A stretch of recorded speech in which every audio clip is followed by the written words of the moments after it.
자, 그러면 이제 2교시에 단원이 어떻게 구성됐는지를 보고 우리가 이제 수업 진행해 보도록 할게요.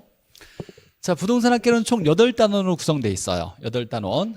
자, 1편부터 8편까지 이렇게 구성되어 있는데, 일단은 중요한 단원은 경제론 중요하죠. 얘를 꼭 이해해야만 문제 풀 수 있다고 했으니까 얘를 잘 알면 정책론의 문제도 잘 풀 수가 있어요. 투자론 어렵긴 하지만 굉장히 중요한 거고, 부동산 학계론에서 가장 중요한 단원이 뭐냐 그러면 투자론이에요. 투자론. 자, 그리고 금융론도 우리가 실제로 연관된 문제를 많이 해석을 할 거고, 감정평가, 이 노란색 칠해져 있는 단원이 굉장히 중요한 단원이라 생각하면 되고, 얘는 이해를 해야만 문제를 풀 수 있는 경우가 많아요. 나머지 단원은 사실 간단하게 암기해서도 풀 수 있는 문제들이 굉장히 많이 있어요. 이거 이제 암기는 간단하게 제가 이제 암기 코드를 활용해서 쉽게 암기할 수 있도록 정리를 해드릴 거고, 자, 그럼 이제 내용들이 어떻게 구성되는지 한번 볼게요. 자, 1편에 부동산학 총론이라고 나왔는데, 이 총론은 부동산과 관련된 학문의 전체 길잡이를 설명해 주는 거예요. 그래서 부동산의 개념이 뭔지, 부동산이 뭔지를 배우고, 부동산만이 가지고 있는 특성들도 있을 거예요. 부동산의 특성이 뭔지 이런 것들을 따져보는 것이 총론. 자, 그 다음에 이제 경제론에서 우리가 봐야 될 거,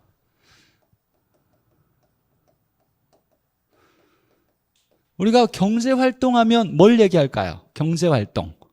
부동산 시장의 경제활동 얘기하면 부동산을 사고 파는 걸 얘기해요. 이걸 이제 경제학에서는 사고 파는 걸 뭐라고 얘기하냐면 수요와 공급이라 그래요. 자, 그래서 수요와 공급을 경제활동이라고 한다라는 거, 이걸 좀 정리해놔야 돼요. 자, 그러면 경제활동이 활발하게 일어나면 우리가 뭐가 좋다라고 하냐면 경기가 좋다라 그래요. 그러면 경제활동의 정도를 뭐라고 하냐면 경기라 하고, 이 경기는 가만히 고정된 거 아니죠. 좋아졌다가 나빠졌다가 이럴 수 있죠. 좋으면 경기가 호황이다, 나쁘면 경기가 불황이다, 침체되었다, 이런 얘기를 할 거예요. 그러니까 경기는 끊임없이 변할 거예요. 그래서 경기 변동이라는 걸 배우는 것이 경제론에서 배우는 거예요. 자, 경제론에서는 수요와 공급이라는 개념이 뭐고, 이런 원리가 뭔지 경제학적 원리를 이해해서 경기가 어떻게 변하는지 이 경기 변동을 살펴볼 거예요. 이게 이제 경제론에서 공부하게 될 내용이고, 자, 세 번째 시장이라는 단어, 굉장히 또 중요한 단어예요. 자, 시장은 뭐냐면 수요 공급이 일어나는 공간을 얘기해요. 물론 눈에 보이는 형태가 있는 걸 수도 있고 눈에 안 보이는 시장도 있어요. 금융시장이나 자본시장은 눈에 안 보이는 무형적인 시장이긴 하지만, 자, 시장이 우리가 기본적으로 뭐냐 그러면 수요와 공급이 일어나는 공간,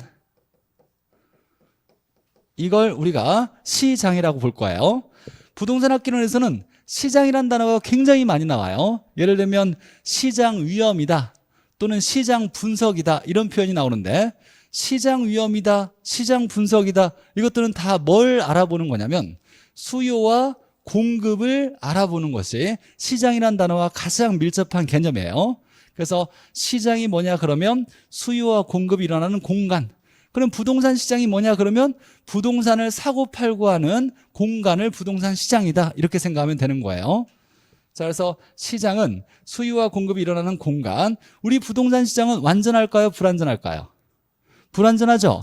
뭔가 완전하지 못하고 불완전한 요소가 많이 있을 거예요. 가장 대표적인 불완전 경쟁을 일으키는 원인이 독과점이라는 거예요. 독과점. 이런 것들이 일어나서 부동산 시장이 완벽하게 잘 돌아가지 않아요.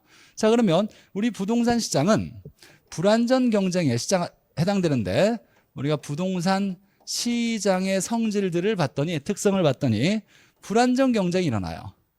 불완전 경쟁 시장이 일어나는데, 그럼 정부가 봤을 때 이렇게 불완전하게 일어나는 시장을 올바르게 바꿔나가려고 뭔가 개입을 할 수 있겠죠. 정부가 나설 거예요. 그럼 부동산 시장을 바른 방향으로 수정하거나 보완하기 위해서 정부가 시장에 개입하는 수단을 뭐라고 하냐면 정책이라 그래요. 법을 발표해서 법을 개정하거나 법을 제정해서 이것들을 수행해 나가는 여러 가지 인허가 행정 절차 같은 걸 거쳐가지고 시장의 불안전 요인을 없애려고 노력할 거예요. 자, 그러면 수요와 공급을 배우고 원리를 배워서 이 수요와 공급이 일어나는 공간, 시장에 대한 성질들이나 특성들을 배우고 봤더니 우리 부동산 시장은 불완전한 요인이 너무 많아요. 이런 불완전한 요인을 정부가 바로잡기 위해서 시장에 개입할 텐데 이렇게 시장에 개입하는 방법과 수단을 뭐라고 하냐면 정책이라 그래요.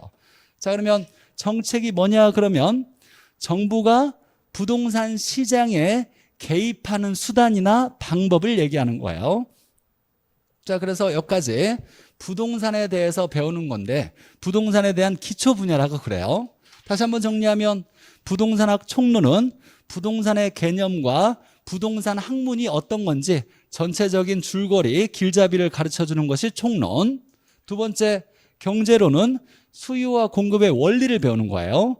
이 수요와 공급을 경제활동이라 하고 이 경제활동의 정도를 경기라고 얘기해요. 경기는 끊임없이 변하니까 경기 변동이라는 말을 쓸 거예요. 이런 걸 배우는 것이 경제론. 자, 시장론은 수요와 공급이 일어나는 공간을 시장이라 하는데 우리 부동산의 수요 공급이 일어나는 공간에 여러 가지 특성이 뭔지를 배우는 것이 시장론. 봤더니 근데 불완전한 요인도 많아요. 이런 불완전한 요인을 정부가 바로잡기 위해서 개입하는 수단, 방법을 정책이라 그래요. 그래서 정책론을 배우는 거예요.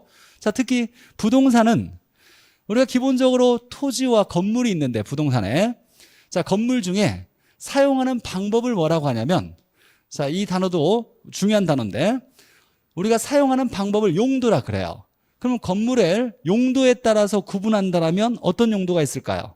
주거용이 있을 거고 상업용이 있을 거고 공업용이 있겠죠. 주거용, 상업용, 공업용 이렇게 나누면 주거용 건물을 우리가 주택, 상업용 건물을 상가, 공업용 건물을 공장이라 그래요. 용도에 따라서 구분했다 그래요. 용도, 사용하는 방법을 용도라 그래요.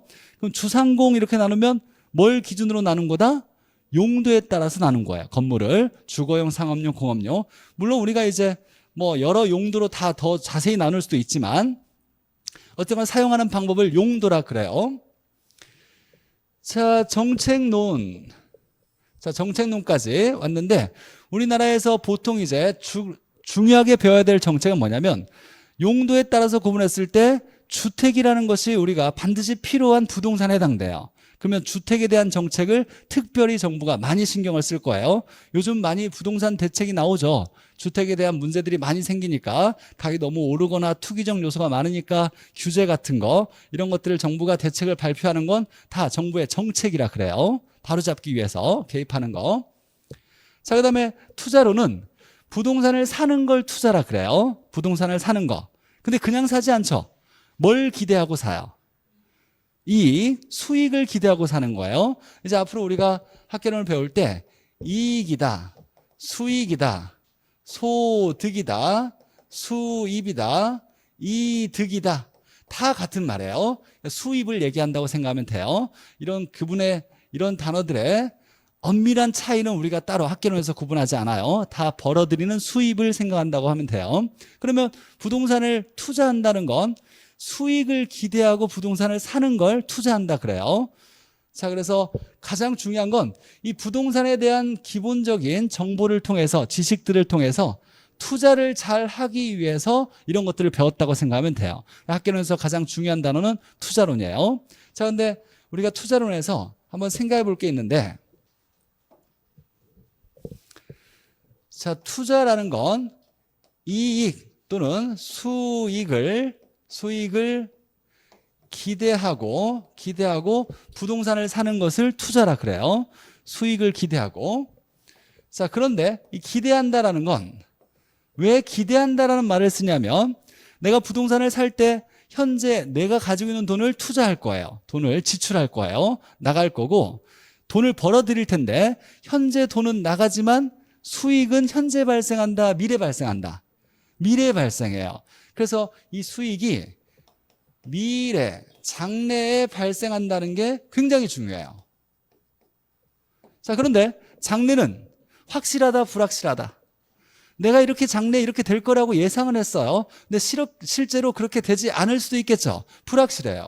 장래는 불확실성이 있다 보니까 이 불확실성을 뭐라고 하냐면 투자에 따른 위험이라 그래요. 기대했는데 기대한 만큼 결과가 나쁠 수도 있죠. 좋지 않을 수도 있을 거예요. 기대했던 것만큼 얻지 못할 수도 있을 거예요. 이런 걸 투자에 따른 위험이라 그래요. 그럼 투자를 잘하려면 미래에 대한 이런 위험을 분석할 수 있어야 되고, 결국 투자를 할 거냐 말 거냐를 결정할 때는 수익과 지출을 비교했을 때 누가 커야 투자한다? 수익이 커야 투자하는 거예요. 근데 여기서 또 이제 우리가 고민할 게 굉장히 중요한 내용이 있는데, 얘는 지출은 현재 돈이 나가는 거야. 내가 부동산을 살 때 현재 돈 내가 얼마가 있다라면 이걸 주면서 살 건데, 수익을 기대했지만 수익은 지금 나오는 게 아니라 미래 나오는 거죠. 이 수익은 미래 나온대요. 자, 그러면 이건 이제 화폐의 시간 가치를 고려해야 되는데, 화폐의 시간 가치를 고려해야 되는데, 현재 1억과 1년 후에 1억이 화폐 가치가 같을까요? 다를까요? 다르죠? 어떤 게 더 클까요? 현재 1억과 1년 후에 1억. 누가 더 커요? 당연히 현재 1억이 큰 거예요. 우리가 이제 합리적인 투자자나 경제인이라고 한다면, 내가 1억이 있다라면 그냥 집에다가 현금 1억을 놓는 게 아니라 투자를 할 거예요. 전혀 위험하지 않고 투자하는 건 이 돈을 어디에 맡기는 거? 어디에 맡기는 거야? 은행에 맡기는 거야. 은행은 위험하지 않는 거야. 은행은 망하지 않아요. 금융에서 은행은 망하지 않는다는 가정하에 은행에 예금을 내놓으면 뭐가 붙어요? 이자가 붙겠죠. 그러면 1년 뒤에 이자가 붙어서 1억보다 큰 금액이 될 거예요.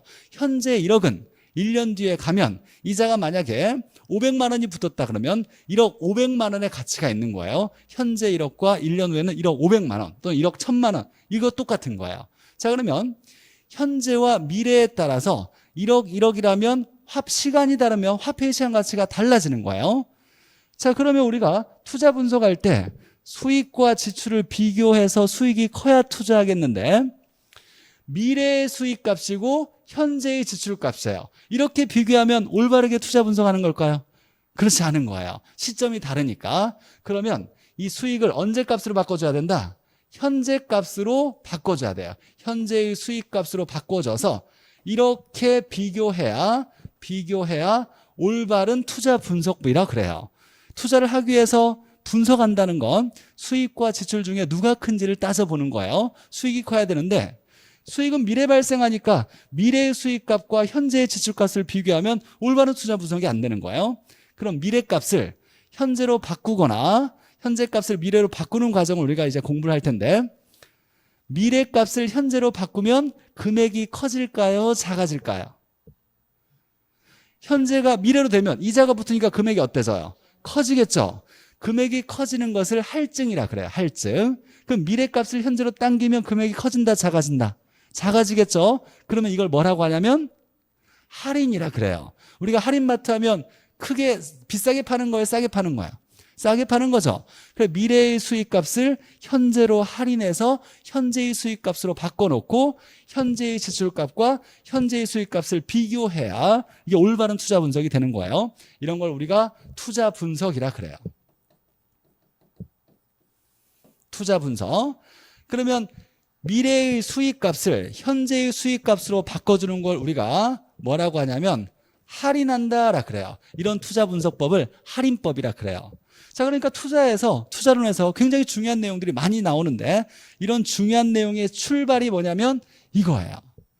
투자라는 건 미래의 수익을 기대하고 투자를 할 텐데 수익이 미래 발생하니까 불확실하다. 미래는 확실하지 못해요. 불확실하니까 이 투자에 따른 위험을 미래에 대한 불확실성이라 얘기하고, 수익이 미래 발생하니까 투자를 할지 말지를 결정할 때는 수익과 기대를 따져볼 텐데, 수익은 미래값이고 지출은 현재값이니까 시점이 달라요. 시점을 똑같이 맞춰주기 위해서 미래의 수익을 현재로 바꿔주는 걸 뭐라고 한다? 할인이라 그래요.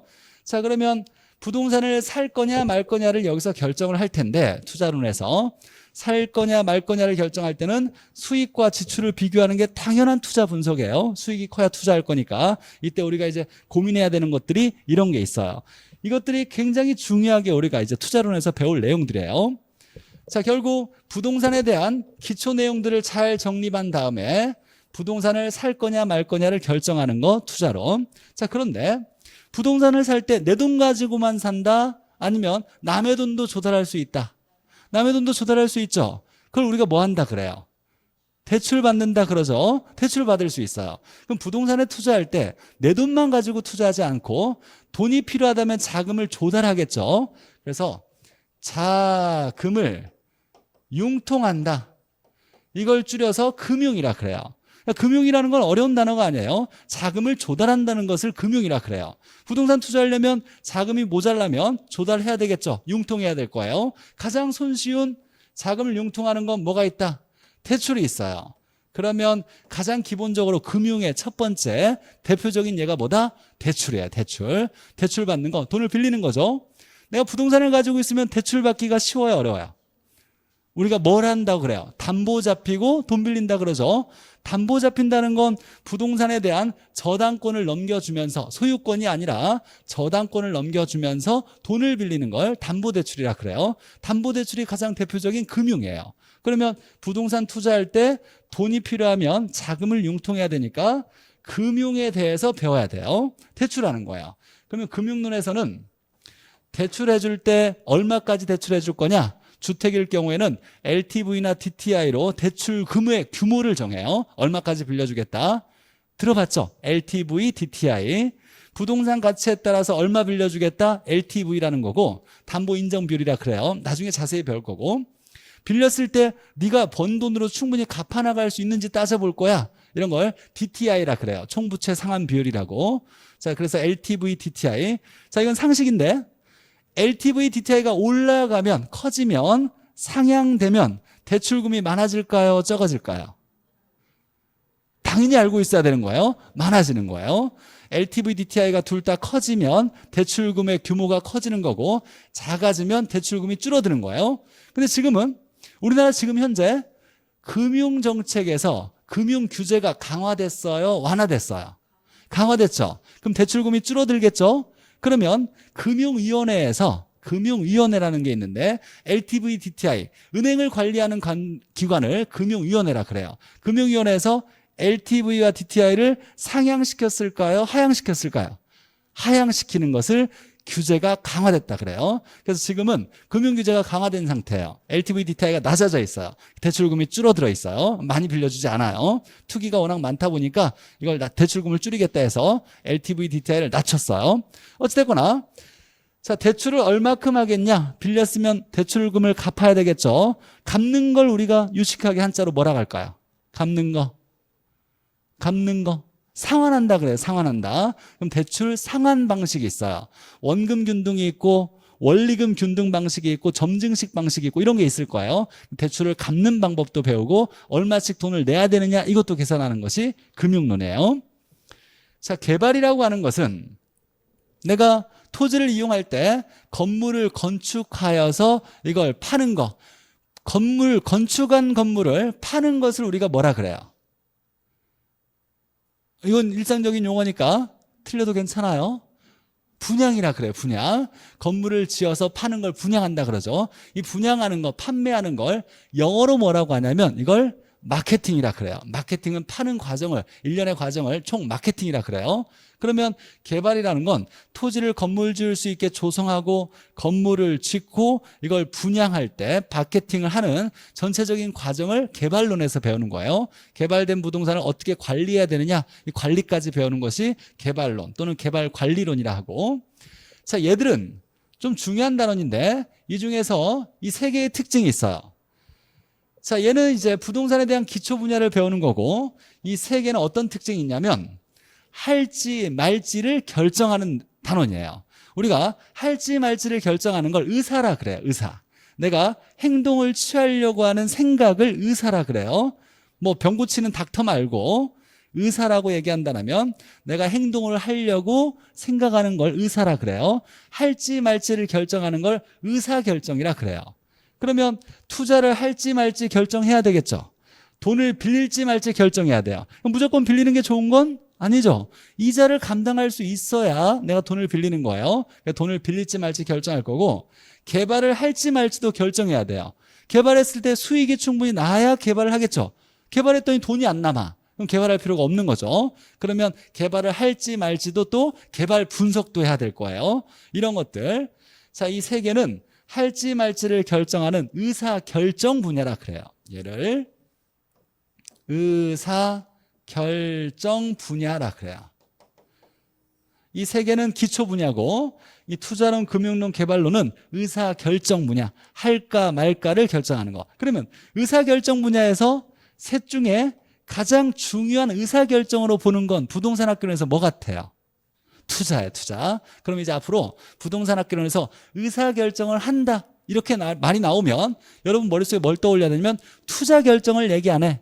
그럼 투자를 할 때는 뭐가 있어야 투자를 한다? 수익이 있어야 돼요. 그래서 수익을 벌어들일 걸 내가 기대하거나 목표로 하여 부동산 활동을 하는 거, 이게 가장 대표적인 의사결정을 얘기하는 거예요. 부동산 학개론에서 투자 결정을 생각하시면 되고, 자, 감정평가라는 건 부동산의 가치를 평가하는 걸 감정평가라 그래요. 자, 그러면 내가 투자를 잘하려면 부동산의 가치를 올바르게 판단할 수 있어야 돼요. 이게 실제 가치가 5억짜리인데 내가 이걸 7억 주고 살려고 하면 잘못된 투자인 거죠. 내가 투자를 잘하려면 이 부동산의 가치가 정확히 얼마의 가치가 있는지를 평가할 수 있어야 돼요. 그러니까 뭘 잘해야 돼요? 감정평가라는 걸 할 수 있어야 돼요. 감정평가에 대한 기초적인 지식을 알아야 되니까. 자, 그러면 얘는 의사결정을 하는데 무슨 역할을 하냐면 도와주는 역할을 해요. 의사결정 지원 분야라 그래요.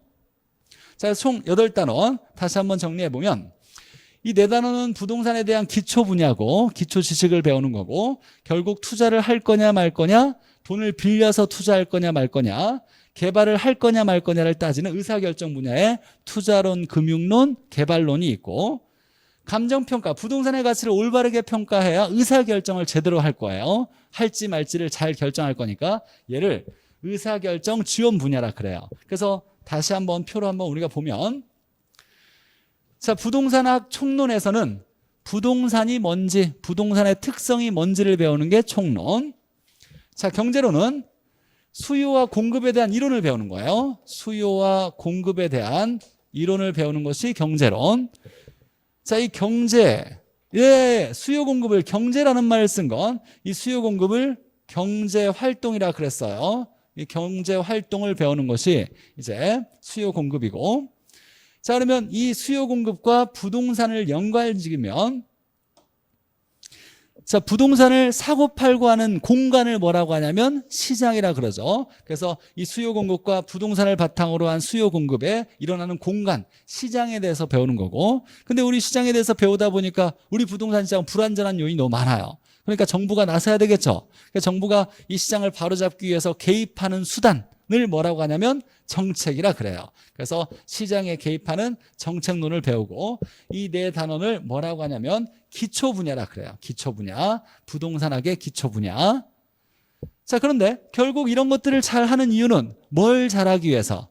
투자를 잘하기 위해서야. 그래서 이 투자론을 배우는 거고, 수익을 기대하면서 부동산을 사는 거, 투자를 잘하고, 투자할 때 돈이 부족하면 자금을 융통해야 되겠죠. 자금을 융통하는 것을 뭐라고? 금융.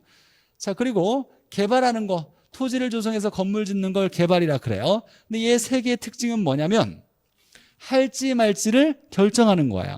이 할지 말지를 결정하는 걸 뭐라고 한다? 의사결정이라 그래요. 그래서 의사결정 분야라 그래요. 자, 의사결정 분야 중에서 가장 중요한 의사결정은 뭐다? 뭐니 해도 투자론이에요. 투자론. 투자의 의사결정이 가장 중요해요. 자, 그리고 이 부동산의 가치를 평가하는 거, 부동산의 가치를 평가하는 걸 감정평가라 그래요. 근데 얘는 의사결정하는데 도와주는 역할을 하죠. 투자를 잘하려면 부동산의 가치를 올바르게 평가해야 되니까, 그래서 얘를 뭐라고 하냐면 의사결정을 지원하는 분야다 이렇게 얘기해요. 시험 문제는 많이 나오는 얘기는 아니에요. 여기에서 이제 이건 공부를 앞으로 이제 효율적으로 잘하기 위해서 필요한 가장 기본적인 배경 지식을 제가 설명해 드린 거고, 이 내용 중에서 시험과 관련됐다 그러면 이거예요. 의사결정에 가장 중요한 게 뭐다? 투자다. 투자하는 건 뭘 기대하고? 수익을 기대하고 부동산을 사는 거다. 이게 시험 문제 나오는 거예요. 의사결정에 가장 중요한 건 투자결정이다. 이거 하나 잘 기억해 놓고, 기본적인 이제 우리가 내용을 배웠어요. 자, 그럼 이제 여러분들은 머릿속에 이 8개의 단원을 잘 정리해 놔야 되겠죠. 그래서 이 단원에서 이런 거 공부하고 있구나, 이 단원에서 이런 거 공부하고 있구나, 이런 것들을 스스로 잘 깨달으면서 공부를 해 나가야 효율적으로 쉽게 공부할 수 있는 거예요. 첫 번째 부동산학 총론, 두 번째 경제론. 자, 경제론을 바탕으로 해서 부동산을 수요 공급을 나타내는 공간 뭐라고? 시장론. 이 시장이 불안전하니까 정부가 개입하는 것을 정책론. 이게 부동산에 대한 기초 분야고, 이것들을 잘 활용해서 뭘 잘해야 된다? 투자를 잘해야 돼요. 수익을 기대하고 투자하는 거고.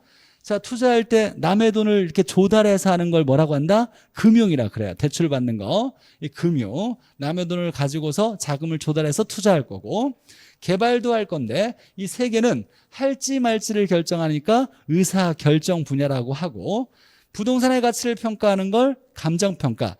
이걸 잘해야 투자도 잘하고 돈을 빌지 말지도 잘 결정할 수 있을 거예요. 그래서 의사결정을 지원해주는 분야다. 이렇게 총 8개 단어로 구성되어 있어요. 이것들을 집에 가서 좀 간단히 복습하면서 집에 가면서 한번 머릿속에 대내야 돼요. 1단원부터 8단원까지 총론, 경제론, 시장론, 정책론, 기초 분야, 투자론, 남의 돈 빌려서 금융론, 개발하는 거, 개발론, 의사결정 분야, 마지막에 감정평가, 의사결정을 도와주는, 지원해주는 분야, 이렇게 구성되어 있다는 거, 부동산 학개론이.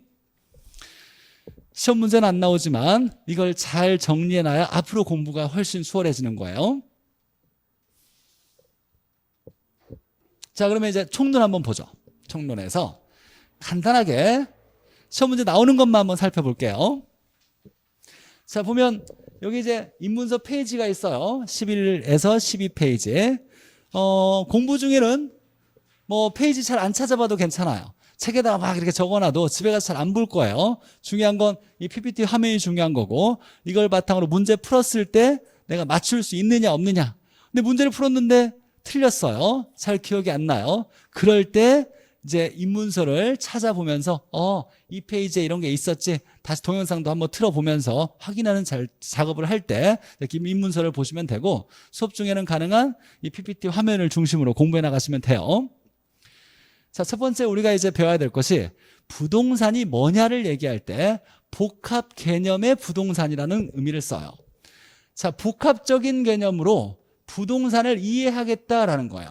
그냥 부동산을 뭐다라고 보는 게 아니라 복합적인 개념으로 여러 측면으로 부동산을 이해해 나가겠다. 이걸 복합 개념의 부동산이라 그래요.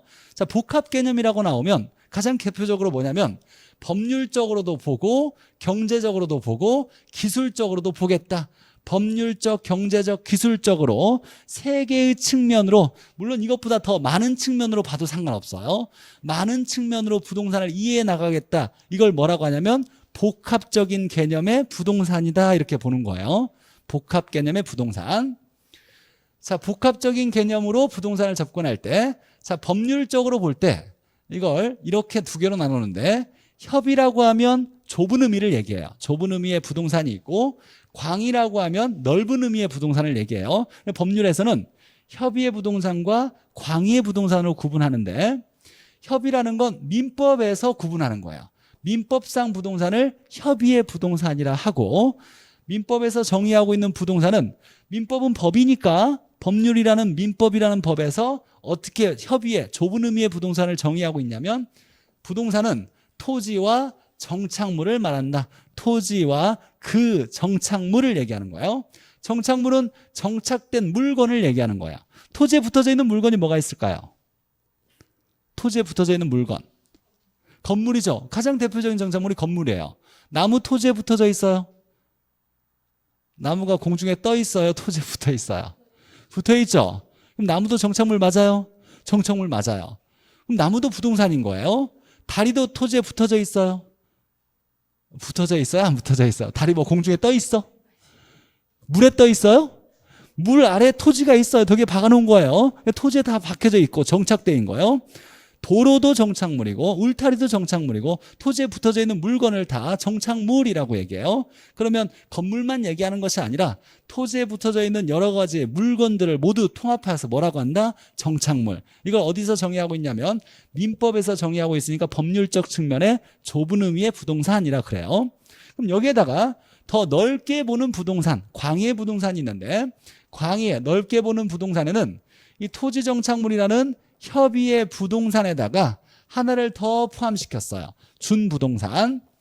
이제 초반에는 이 준부동산이라는 개념의 문제가 잘 나올 거예요. 준자가 들어갔대요. 부동산에다가 준자가 들어갔대요. 준. 이걸 뭐 간주한다, 간주 부동산 또는 의제한다 같은 말이에요. 간주다, 의제한다. 간주 부동산, 의제 부동산, 준 부동산이라는데 얘는 부동산일까요? 부동산이 아닐까요? 준자가 들어갔어. 준자가 부동산이 아닌데 부동산과 비슷하니까 부동산으로 간주해 주겠다라는 것을 준부동산이라 그래요. 자, 그럼 준부동산은 부동산이 아니에요. 한번 볼게요. 뭐라고 나왔는지 준부동산. 자, 초반에는 이제 모의고사나 이런 데 문제가 많이 나올 거예요. 준부동산은 뭐냐면 부동산과 비슷한 공시 방법을 갖췄대요. 부동산과 비슷한 공시 방법을 갖췄대요. 자, 부동산은 뭘 해야 되냐면 공적 장부라고 하는 공부, 등기부를 얘기해요. 등기, 대장 이런 거. 거기에 등기 등록해야 돼요. 우리나라에 있는 모든 부동산은 소유권이 어디에 표시되어 있냐면 등기부에 표시되어 있어요. 우리나라는 부동산에 모든 부동산의 소유권을 등기부에 딱 이렇게 등기하거나 등록하게 돼 있어요. 자, 그런데 부동산과 비슷한 공시 방법. 이 공시라는 건 모든 사람이 정보를 알 수 있게끔 나라에서 제도화하는 것을 공시제도라 그래요. 그럼 가장 대표적으로 이 땅이 누구 건지 내가 알 수 있어요. 여기 땅이 있는데 이 땅이 누구 건지 어떤 용도인지 면적이 얼마큼 되는지 내가 이 정보를 알고 싶을 때 알 수 있어요. 뭘 떼어보면 돼요. 등기소에 가서 지번만 딱 조회해보고 등기부를 떼보면 다 알 수 있어요. 내가 이 토지에 대해서 알 수 있고 이 건물이 누구 건지 언제 만들어졌는지 얼마나 됐는지 이런 것도 다 알 수 있어요. 등기부만 떼보면 돼요. 대장을 떼어보거나. 그러니까 모든 사람들이 이 부동산에 대한 정보를 알 수 있게 하는 제도가 등기제도라는 거야. 등기 등록제도. 그래서 공시법이라고 배울 거예요. 공시제도를 배우는 거야. 그러니까 등기 등록하는 제도에 법에 대해서 배우는 것을 공시법이라 그래요. 자, 그러면 부동산은 공시제도를 취하고 있는데 부동산과 비슷한 공시 방법인 등기 등록하는 동산 등이래요. 얘가 중요한 단어예요. 그럼 준부동산은 부동산이다, 동산 등이다. 동산 등인 거야. 자동차, 선박, 항공기 등을 얘기하는 거야. 자동차, 선박, 항공기래요. 얘 부동산이에요, 동산이에요? 움직여요, 움직이지 않아요? 움직이는 거죠. 동산이에요. 동산 등인데 얘들 동산은 부동산과 비슷하게 공시, 등기 등록한대요. 대표적으로 자동차 등록해요, 안 해요? 하죠. 선박 등록할 것 같아요, 안 할 것 같아요? 해요. 즉 동산인데 부동산과 비슷한 등기 등록하는 동산 등을 준부동산이라 그래요. 부동산과 비슷한 공시제도를 취하고 있네. 부동산 취급해 줄게 라고 하는 거예요.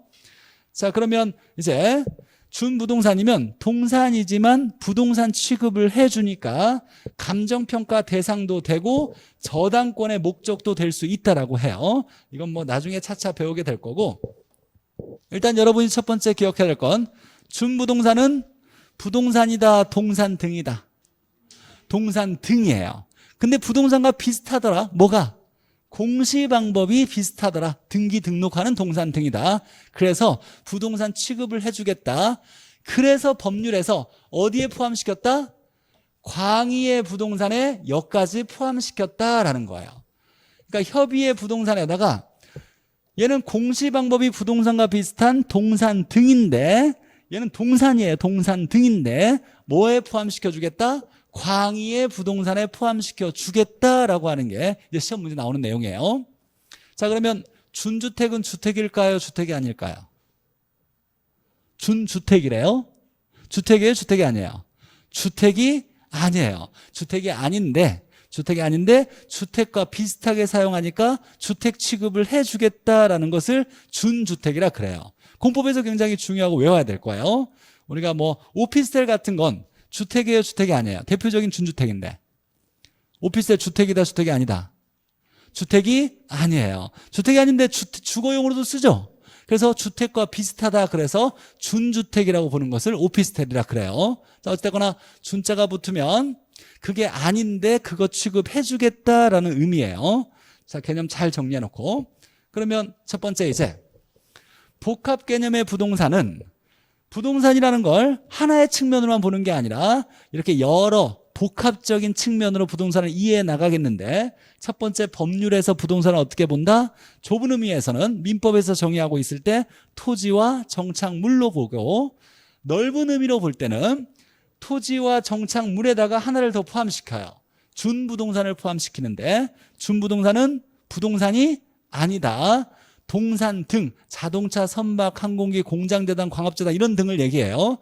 그러니까 자동차, 선박, 항공기가 들어갔으니까 부동산이 아닌 거예요. 그런데 부동산과 비슷한 공시 방법인 등기 등록하는 동산이에요. 그래서 부동산과 비슷하네. 부동산 취급해 주겠다. 준부동산까지 포함해서 광해 부동산. 자, 그러면 문제에서 이렇게 많이 나와요. 준부동산이란 부동산과 비슷한 공시 방법인 등기 등록하는 부동산을 말한다. 이렇게 나왔어요. 맞아요? 틀려요? 틀려요. 부동산을 말한다가 아니라 동산 등을 말한다. 근데 무슨 부동산이라고는 할 수 있냐면 광의의 부동산에, 법률에서 얘기하는 광의의 부동산에는 포함된다라고 볼 수 있다. 이렇게 나와야 되는 거예요. 자, 준부동산에 대한 정의를 잘 개념을 잡아야 되고. 자, 그러면 자, 법률에서는 협의의 부동산과 광의 부동산을 구분했고, 자, 경제적으로도 볼 수 있어요. 경제적으로 부동산을 볼 때, 자, 부동산은 경제적 가치가 있어요. 네, 여기 이제 토지나 건물이 있어요. 근데 이걸 토지다, 뭐 건물이다 이렇게 보지 않고 이건 내 재산이야 라고 볼 수 있어요. 경제적 가치가 있어요. 그러니까 이 부동산을 토지다, 건물이다 이렇게 보는 게 아니라 야, 이건 내 재산이야, 자산이야 이렇게 볼 수 있죠. 이렇게 접근하는 것을 경제적으로 부동산을 접근하는 거예요. 그래서 경제적으로 접근했을 때, 자, 경제적으로 부동산을 접근하면 자산이다, 자본이다 이렇게 볼 수가 있어요. 이건 재산에 해당되는 거다. 부동산이 하나의 재산, 경제적 가치가 높은 재산으로 볼 수도 있죠. 이렇게도 볼 수 있어요. 자, 그러면서 생산 요소는 생산재예요. 뭔가를 만드는 데 필요한 재료를 얘기하는 거예요. 자, 토지는 생산재가 될 수 있을까요? 농작물을 재배하는 데 필요한 생산재 맞아요. 주택을 지으려면 또 뭐가 필요해요? 건물을 지으려면 토지가 필요하죠. 어떤 건물을 짓는 데 필요한 생산재의 역할을 할 수가 있어요. 토지 같은 것도. 그러니까 이걸 뭔가를 만들어내는 데 필요하고 쓰는 재화일 수도 있어요. 토지 사용하죠. 건물도 사용하죠. 사용하는 재화. 이건 우리가 어떻게 볼 거냐면, 아까 경제활동은 뭘 얘기한다? 경제활동은 뭘 얘기한다? 수요와 공급을 얘기하죠. 이 경제라는 단어가 들어가면 수요 공급을 떠올리는 거예요. 수요 공급. 수요는 사는 거, 공급은 파는 거예요. 쓴다라는 거, 소비한다는 건 사는 걸 얘기하는 거예요. 수요와 관련돼 있고, 생산한다, 이건 공급과 관련된 거예요. 그래서 수요, 공급과 관련됐고, 서로 사고 파는 물건을 뭐라고 할까요?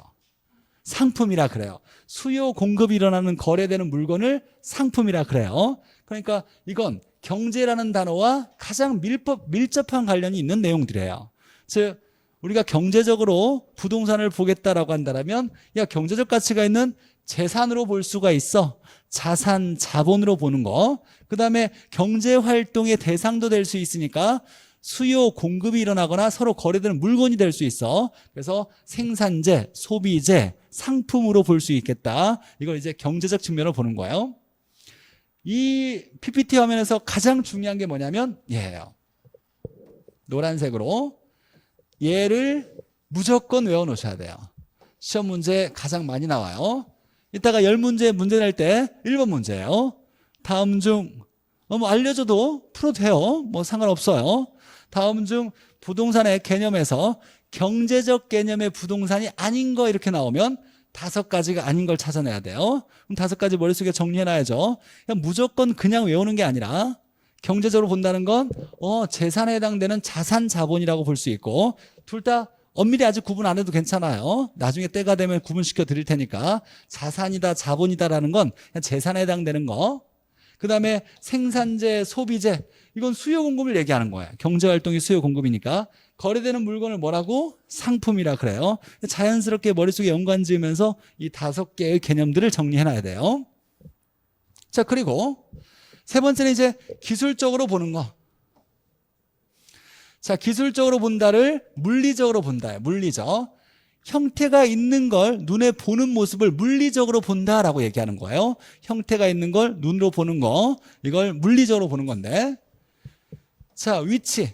예를 들면 저 건물이 어떤 위치에 있다. 눈에 보여요? 뭐 다리 옆에 있다, 강 옆에 있다, 뭐 언덕 아래에 있다. 눈에 보이죠? 그래서 그 부동산이 눈에 보이는 위치를 얘기할 수 있어요. 눈에 보이니까 위치라고도 얘기할 수 있고. 공간을 마련할 수도 있어요. 토지가 있으면 뭐 여기에 지면에 대한 공간도 있을 수 있고, 주택이 있으면 이 외부와 내부를 공간을 구분 지을 수도 있고, 공간을도 눈에 보이고. 우리가 땅도 부동산이고 나무도 부동산이라 그랬어요. 그럼 땅이나 나무가 있으면 우리는 이걸 자연이다, 환경이다라고 눈에 보이는 모습으로도 얘기해요. 자연이다, 환경이다. 이것들은 다 눈에 보이는 모습이에요. 이 네 개를 다 이해하려고 완벽하게 외우려고 할 필요는 없어요. 중요한 건 세 가지가 있는데, 여러분이 머릿속에 시험 문제를 안 틀리려면 첫 번째, 법률에서 민법이라는 협의는 토지 정착물을 얘기하고, 넓은 의미의 부동산은 법률에서 토지 정착물에다 뭘 포함시켜서 준부동산을 포함시켜서 넓은 의미의 부동산이라 한다. 자, 그 다음에 경제적으로 볼 때는 자산, 자본, 생산재, 소비재, 상품이라 본다. 나머지는 눈에 보이는 거예요. 이렇게 생각하면 돼요. 위치, 공간, 자연, 환경. 때가 되면 자연스럽게 외울 거니까 아직 이걸 외우려고 노력하지 않아도 괜찮아요. 그건. 자, 그래서 복합 개념의 부동산은 복합적인 개념으로 부동산을 이해해 나가겠다. 법률, 경제, 기술 측면으로 이해해 나가겠다를 얘기해요. 자, 그러면 법률에서 이렇게 정리하고, 경제가 특히 중요하고. 자, 마지막 하나는 시험 문제 나오는 건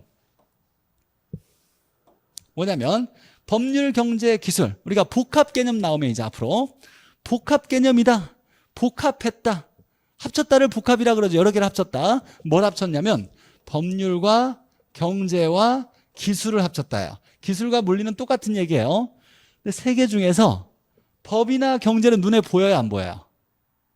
법, 경제가 눈에 보인다, 안 보인다? 안 보여요. 얘는 형태가 없어. 무형이고 무형이에요. 근데 물리적으로 본다는 건 얘는 눈에 보여요, 안 보여요? 위치, 공간, 자연, 환경은 눈에 보이는 거예요. 그럼 얘는 뭐다? 형태가 있는 유형적이에요. 그래서 일단은 총론에서 나오는 문제가 1번 문제가 보통 이 문제인데, 여기서 우리가 틀리지 말아야 될 거, 법률, 경제, 기술을 다 구분했을 때 법과 경제는 정확히 구분 짓고 개념들을, 여기서 눈에 보이는 유형적 개념은 무슨 개념밖에 없다? 기술적, 물리적 개념밖에 없다. 법률이나 경제는 눈에 보이지 않는다. 이렇게 정리하면 돼요. 자, 가장 기본적으로 이제 총론에서 1분 문제가 나오면 이 문제일 텐데, 이 문제 이제 틀리면 안 되겠죠. 시간이 생각보다 빨리 가고 있어요. 자, 어쨌거나 나중에 제가 이제 좀 공부를 좀 하다 보면 뭔가 가르치려는 욕심이 좀 저도 생길 테니까, 흐름에 맞춰서 시간이 조금 늦어질 수도 있을 테니까 그런 건 충분히 여러분이 이해해 주셔야 돼요. 잠깐 쉬었다 할 텐데 쉬는 시간에 한번 이거 한번 정리해 볼게요. 다시 한번.